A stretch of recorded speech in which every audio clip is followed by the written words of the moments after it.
Hello everyone, thank you for joining me again for another video. We are back talking about movies that people don't really talk about. The next two movies that I'm going to talk about the next 2 weeks are going to be based on true stories, which is pretty cool. I'm a big based on true stories fan.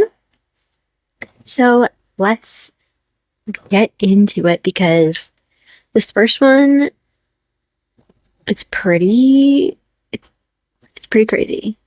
Um, so let's get into it. So this first movie is called Perfect Sisters. So I believe it was on Lifetime, but the first time I saw it was on Netflix, and it is now available on Tubi. Um, I originally saw this movie while I was babysitting and the baby was napping. I was just flicking through Netflix, like, oh, what's on? And then it was like, oh, I know these girls from other movies. Let's see what it's about. And I was like, whoa. And then finding out that it was a true story was mind blowing. But yeah, so it is starring Abigail Breslin, which if you know, you know. I mean, she's been everywhere, right? And also Georgie Henley, who was the, in my mind, main character, one of the main characters in the Chronicles of Narnia movies. So they play two sisters, obviously. And this all stems from, I'm going to put the sort of backstory of where this comes from on the screen. But in 2003, there was a 911 call that was responded to that two sisters had found their alcoholic mother dead in their bathtub. No other way to say it. When investigations did take place, there were rumors that it was a deliberate act on the behalf of sisters. Do we know other uh, instances or other factors in this case? I don't know. But from what the movie tells us, this was something that was pursued when the eldest sister began to spiral because of it. I don't want to give too much away because I really think it is worth the watch. It's a hard watch, but it's definitely a one to watch. I watched it a second time when I noticed it on Tubi years later. This was like maybe 2 years ago now. And the last time I had watched it was in like 2017. So, it was, like definitely a while in between watching it, but then I watched it again recently to prepare for this video. I have to say, um, we also have Mira Sorvino playing the mother, which I've seen her in a couple things, and I think she does a really good job. She's very, definitely very much in her element, working on the different movies that I've seen her on. She does really, really good work. But I think what I took away from the movie, and I'll get into it more when we get near the end of this video. But I think that this is a commentary on a few different things. So I'm gonna backtrack here a little bit. So to kind of give you a synopsis of the actual movie, like I said, we don't know, and the one thing I will say about the end is it does tell you that we don't know all of the factors, all of the situations. We don't have all of the facts. We only have what we know from the 911 call, and then also the I'm guessing the trial that then took place. But we see in the movie the two sisters struggling so much with their mom, trying to help her. And they also have a little brother from another father, um, who they're trying to protect also. And just everything is just a mess. And they contact their father. Their father has nothing to say. They contact child services. This is important. We're going to get into this a little bit when we get, near the end. But they contact child services. Child services tells them call back when there's a problem, basically.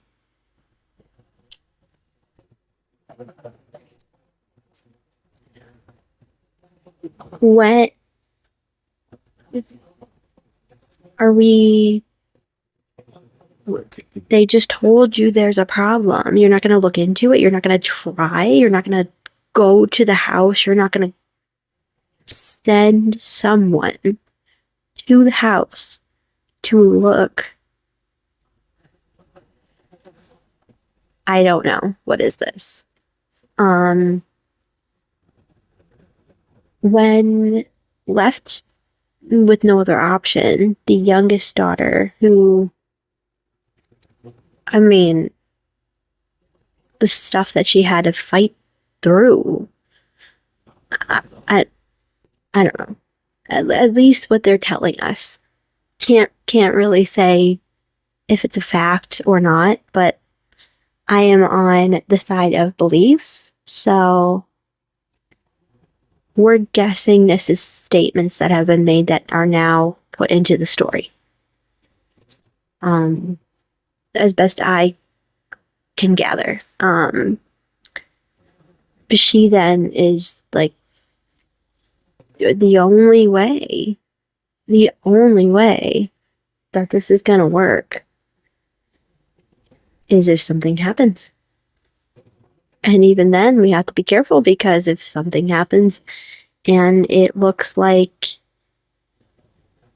she did it herself, then we're not going to get anything. We're not going to be able to move on. So it's going to have to, for all intents and purposes, look like an accident. Which was, I mean, what else are you going to say? And so now we switch to something totally different. We switch from, where are we gonna go? What are we gonna do with this? To, you know what? And part of me was like, I wonder if there would have been a way. And I'm just kind of going with what I got, going with what is given to me here. I wonder if there was a way to get into the money to save some here and there without anybody knowing it, and then maybe move on without her. I don't want to sound mean, but I mean, but at that age, I guess you can't. I don't know. Maybe there is no answer. But what I think is so crazy is, in the midst of this, they have these friends who are at first like, oh, ha ha ha. And then,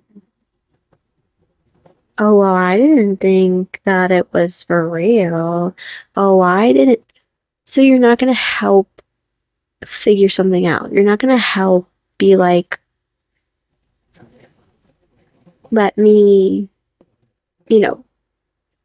let me talk to someone. Let me think of something. Don't do anything yet. I see where you're coming from, but let me think. Let me help. And, they didn't even have to say what they were saying, but that there was no way out. this is another PSA, I guess. Talk to somebody if you're having trouble with something. Don't try to figure it out yourself. Don't like bear it on your own, because you're gonna come to a place where you're grabbing at straws and you're going to end up making an unwise choice. I myself have had situations that were obviously not this dire, but had situations where I've had to make a choice and I did not go to anybody, and unfortunately I made the wrong choice. So I have to pay the consequences and be where I'm at. And this is my life, and here we are. However, this is a situation where you can't come back from it, and you can't change it, and you can't fix it, and you can't do anything but whatever comes up, I guess. And I can understand that. And I think too, the other thing that's really interesting is you start to see the eldest sister spiral, and become exactly what she hated.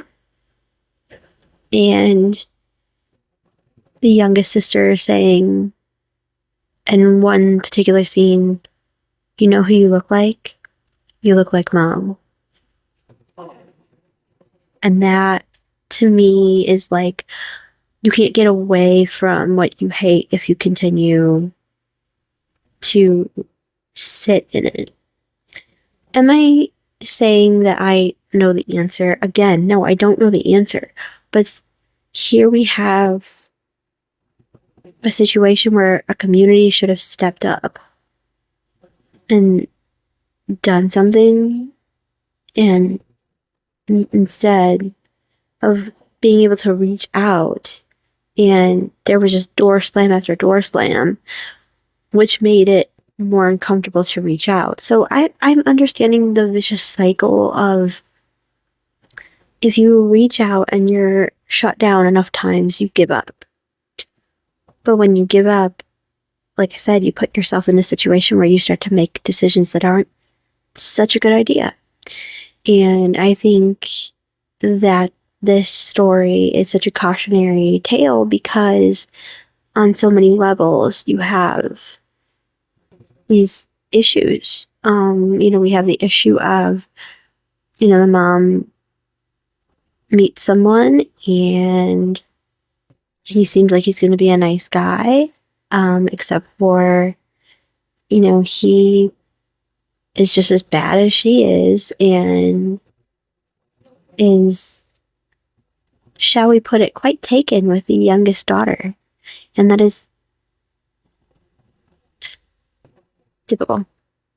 And, it just adds to the issues.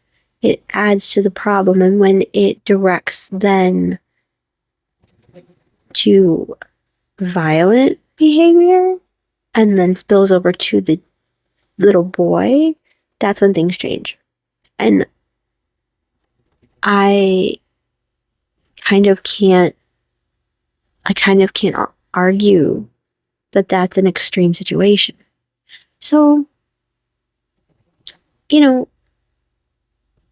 I understand that, we're looking at this in all aspects, but I want to kind of direct it at one thing. Going back to them calling child services.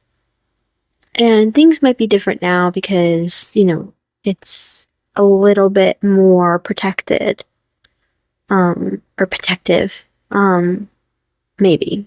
I don't know. I don't work in child services, so who knows? In my mind, none of it works. Social workers and all those, they're just fancy names for, give me a place where I can sit around all day and do whatever I want all day and get a paycheck with benefits and paid vacation, and I can wear pretty clothes all day, in my mind. When those of us who are actually working and doing jobs that actually require physical and mental, movement all day, don't get a weekend. And yet, we can sit there and say, oh, call me when there's a problem. We fail all the time. And it's not fair. It's just not fair. Where was the protection? And again, do we know all the factors? No. But from what I'm gathering, from what is being told to me, there was no protection. Why are we doing this? A new law should have been passed after that, and there was not.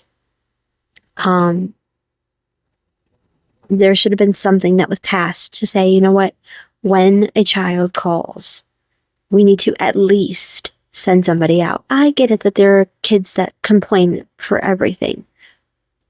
So send someone out and just be like, I'm just here for a visit. Just wanted to pop by, see how everything's going, unannounced, because then you really know what's going on. If something is going on, if nothing's going on, then you know nothing's going on. Then you're good. Then you're like, all right. And then you can move accordingly. Do you schedule therapy sessions? Do you call the police? Do you, whatever things you need to do, then you should be doing. I don't know. And that is something that I think I just took from this movie is and this story is like, I don't know where the protection is for young people when they really need it. Obviously, the justice system did work because, we had investigations but we only had an investigation after the extreme had been done. When do we draw the line? Like, that's too late. They could have had so much more help so much sooner, and there could have been a conclusion, could have been a resolve to it, and it's sad. It's very it's sobering to think that this is the kind of stuff that happened tonight. It was based in Canada from what I'm reading, but in the movie it takes place in America, and it doesn't really matter because it is the same in America. You look at Antoine Fisher. He was from my hometown, and basically all his life was put into homes and just like, bye, see ya. When terrible things were happening all his life. And so what are we doing? This is ridiculous. So I think it's an interesting concept. And then the fact that they did what they did in this story because they didn't want to be split up. The little boy was taken to a family. Everything was fine. And without giving too much away, I remember watching, and I could be wrong. It could have just been something that I thought, and now my brain is doing that Mandela effect thing, but I thought I remembered the scripture being put up at the end in Job where he says, the very thing I feared has come upon me. And that is the perfect sum up to this story, because the girls didn't want to be split up because they were always together. And without giving too much away, they ended up being split up. And I mean, what do you say? What do you say to that? You know, so so sad. We learn a little bit more later in, I will say without giving it away. We do learn more, a little more, not much, but a little. And it's okay. We end up okay. um but I'm still left with this, like, man, nobody cares. Nobody cares. And as somebody who is quite, I don't want to say blunt because I'm not necessarily, but like, I'm the type of person, especially at this age, I see something and I'd be like, there's a problem with my friend, and I think somebody needs to go check it out. And I would fight because it's right there in front of your face. And so that's something that I just keep going back over in my head as I was preparing for this. I just kept going over that. I'm like, oh, man. So, with that being said, I think it's definitely worth a watch. If you've seen it or once you watch it, comment down below what you think. I mean, is it crazy? I don't know, man. Man, it's nuts. We need to do better. So, thank you for listening to me rant about something that doesn't even matter, but that does matter at the same time. And please tune in next week because we have a very interesting story for next week, and we have a little bit of art to go with next week. So I'm excited. Tune in. Bye, guys.